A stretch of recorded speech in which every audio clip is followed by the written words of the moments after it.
And we're live. What's up, party people out there? Hey, it's kind of a rainy day here in San Diego today. A couple things. Want to look at what's happening today from what we discussed last night.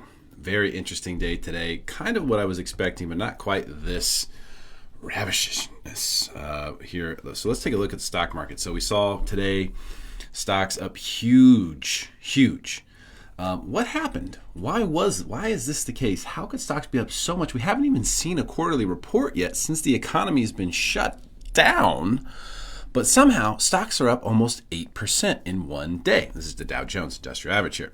And this is just the one-day chart. And I wanted to show you this because this is kind of a typical cycle that we see in bear markets, an early indicator. And so the title today was, Soaring Stock Market, Good Thing or a Warning Sign. And it's definitely a warning sign for the stock market that we're in a bear market scenario. And the reason is I've seen this so many times, and for whatever reason, I'm always on the wrong side of this. So I got shellacked today, kind of across the board, which is totally okay. I gave back a bunch of gains I made last week.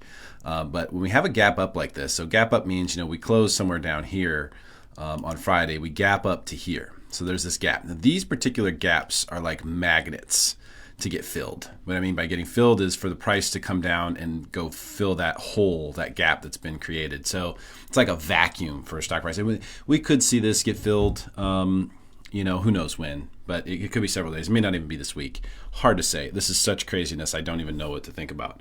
But essentially what happens is you have this gap up. So we start up here, go down, right? And then we go up and we pass that level.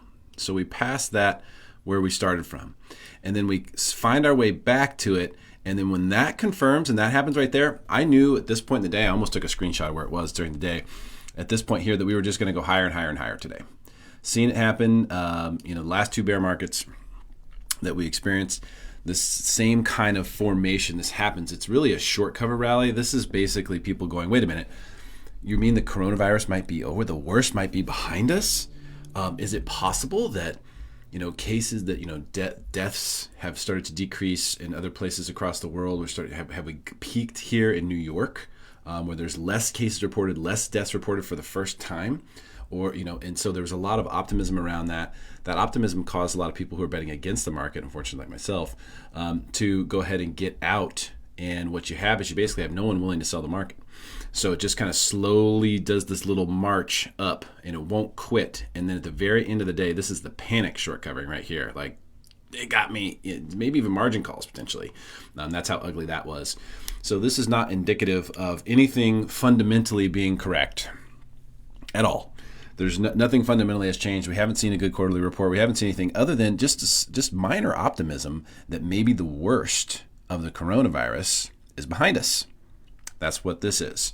So we'll see kind of how that holds. What was interesting was that kind of put a lid on mortgage rates and movement going on there today, unfortunately, because we saw, again, we talked last night about how this is starting to get steady. I mean, look at these candlesticks here. They're starting to be the right size. They're starting to look more like the mortgage bond market instead of like the stock market in 2008 like it did over here. This is what we want to see. You want to see these small candles. This is normal bond market trading. It's boring. It's slow. It should be. So that is good. That is a good sign, a good formation, the normalization in the bond market, and also sort of the continuation of the rise higher, which we talked about. I told you how this was going to come up here, come down, and then do that, and that's what it's doing. We also saw that it, did start out lower, so we opened lower, and then we filled the gap here in bonds and closed higher. That's pretty cool. That's like a really good sign for the price of mortgage bonds. Rates, however, didn't get better as much today as I expected them to, and a lot of it has to do with stocks. And remember, when stocks go higher, usually rates go higher. It's kind of an easy way to remember it. Stocks go lower, rates go lower. Stocks go higher, rates go higher. But that was actually held off today because of the good position in bonds. So even though stocks went up a ton, rates didn't really change much today. So I consider that to be a win. I do. I consider that to be a win because we held off on that. What should have hurt us didn't. So that's good. That's a good win. My prediction was by midweek, let's call it Wednesday, we would see, really low rates. And if tomorrow, I think if stocks pull in a little bit, which is hard to say because we closed above a very important resistance level. So I don't know, man. I mean, you never know the stock market, but it's sort of looking like it wants to go higher still, which is scary for all the people who are short like myself. But it is one of those things where you do not know, who knows. But if we're down like 800 tomorrow, which wouldn't be hard, right? After being up 1,600, we could be down 800, and that would totally make sense. If we are, then that's the kind of thing that's going to really help, I think, mortgage rates, get to kind of where they should be based on where bond prices are. So that's the situation that we're in. Now, the big question, is this a good thing or is this a warning sign? To me, it's what should happen in a bear market. This is just one of the formations. It's a part of a normal process I've watched take place 2 different times now. This won't be the last day where we have a gap up runaway. There'll probably be a couple more like that. And it usually comes after a bad period. And last week the Dow was down a lot. We had some big down days. Week before that was more level, but we had a big down week last week. So it makes sense. These kind of gap up runaway days tend to happen after really bad days or really bad weeks, which is exactly what's happening. So to me, even though that is, not necessarily a good sign because it is sort of a bear market signal, but it is a good sign in the sense that at least the market's acting the way it should, in a predictable manner that is in accordance with what has happened in the past. That is good, because when we're in uncharted waters, that's the most scary situation to be in. If we're in a place where things are making sense and doing what they've done in the past, then we can use that information moving forward. Okay, you know what? I forgot to give my, let me throw this up there. Voila, my amazing production value here. That's my NMLS number. I'm a loan officer. I have seen a lot of good things happen in the real estate market here locally. I wonder if I'm in a bubble, though, because I work mostly with veterans. I don't know if that has anything to do with it, but we're consistently in multiple offer situations. It is still hard to find people homes.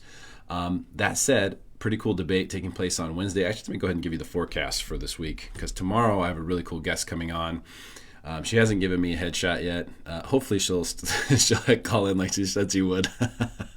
But Patty Olinger, who's an expert on infectious disease, I'm going to ask her a million questions tomorrow at 3 o'clock. If you have questions you think I should ask her, please let me know. I'd love to get some of your questions in there too. And then Wednesday, I'm having a debate with my buddy David Serpa, who is a realtor up in the Temecula-Murrieta area. And it's going to be interesting to see what he's saying about the market up there, but he's pretty bearish. Or at least he was saying, hey, now is not a good time to buy real estate. And I would like to know why, what his thoughts are on that. And so we should have a very good conversation. He's been on the show before, very outspoken gentleman and a very intelligent guy. So it'll be fun. It'll be a fun debate, quote unquote, that we're going to have tomorrow on the show. But just to kind of recap here really quick, stock market soared today in a very bearish pattern. Even though we're up huge, it really is a signal to me that because you don't see gap up runaway days like this usually in bull markets. Bull markets a little bit more back and forth, but you end up higher. When it's just straight up, nothing but up, it's the algorithms. They're doing weird stuff, and it's not a good sign, in my opinion. Mortgage rates held steady today. We had a small move higher, 14 basis points. So we got 14 basis points today up, even though the stock market was up 1,600, and rates stayed steady and did not cave under the pressure of all that money going into stocks. Coronavirus expert or infectious disease expert coming on the show tomorrow, and then David Serpa on Wednesday. Just a quick update today. Just want to keep you posted about what's going on. I've got my finger on the pulse of this thing. I'm trying to keep an eye on it. Every market is, who knows what's going to happen. I mean, your guess is as good as mine, really. I've seen these things before.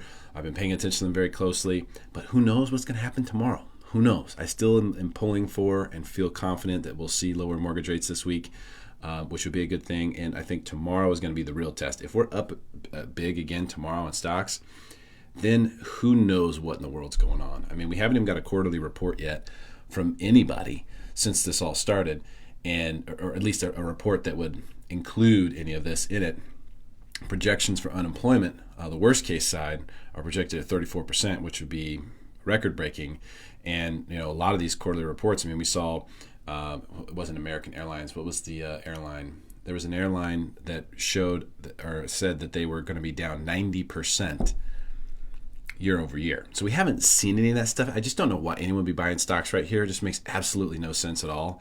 But What do I know? We'll see what happens. So hopefully that helps. If you find this valuable, please share it. I appreciate you tuning in, and we'll see you again soon.